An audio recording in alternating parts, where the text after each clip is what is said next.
1 cup বুটের ডাল আর সামান্য কিছু মাংস দিয়ে আজকে কাবাব রেসিপি। এটা ছিল এবার ঈদে আমার স্পেশাল রেসিপি। এখানে হচ্ছে 1 কাপ বুটের ডাল 7 থেকে 8 ঘন্টা আমি ভিজে রেখেছিলাম। এখানে হচ্ছে 5 থেকে 6 টুকরোর মতো মাংস নিয়েছি।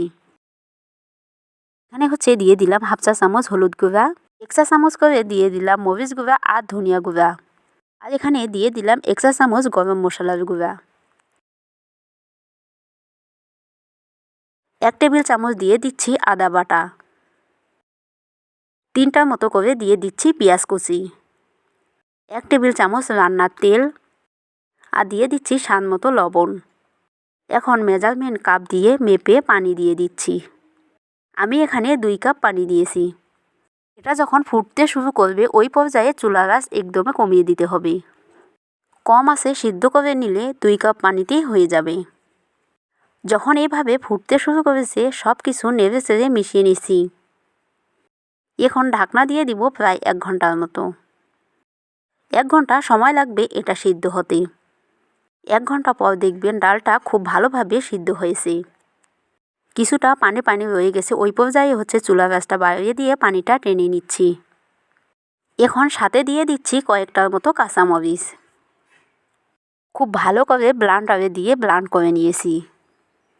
একদমে মিহি পেঁয়াজ কুচি দিয়েছি 2টার মতো, ধনেপাতা কুচি, মরিচ কুচি আর হচ্ছে পেঁয়াজ বেরেস্তা।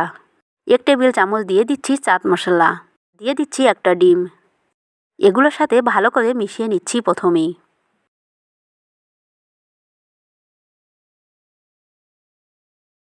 আর এখন হচ্ছে দিয়ে দিব এখানে টোস্ট বিস্কুটের গুঁড়া। এটা ছাড়া কিন্তু স্বামী কাবাবটা বানানো যায় না। টোস্ট বিস্কুটের গুঁড়াটা দিলে এটা কিছুটা টাইট হবে, তখন এটা বানাতে অনেক সুবিধা হবে। এখন কাবাবগুলো আপনার পছন্দ মতো সাইজ অনুযায়ী বানিয়ে নিতে পারেন। সবগুলো কাবাব এভাবে বানিয়ে ডিপ ফ্রিজেও রাখতে পারেন। তবে আজকের কাবাবগুলো আমি ভেজে শেয়ার করতেছি। অল্প আঁচে তেল গরম করে এগুলো দিয়ে দিচ্ছি। আর এই সময় চুলার আঁচ একদমই কমিয়ে রাখতে হবে, তাহলে উপরটাতে খুব সুন্দর একটা কালার আসবে, দারুণভাবে ভাজা হবে। এপাশ ওপাশ করে কাবাবগুলো উল্টে দিচ্ছি। এবার এই স্পেশাল থালাতে আমার এই কাবাব ছিল অনেক বেশি স্পেশাল। কাবাব কিন্তু পরিবেশন করার পর দেখতে অনেক সুন্দর লাগে।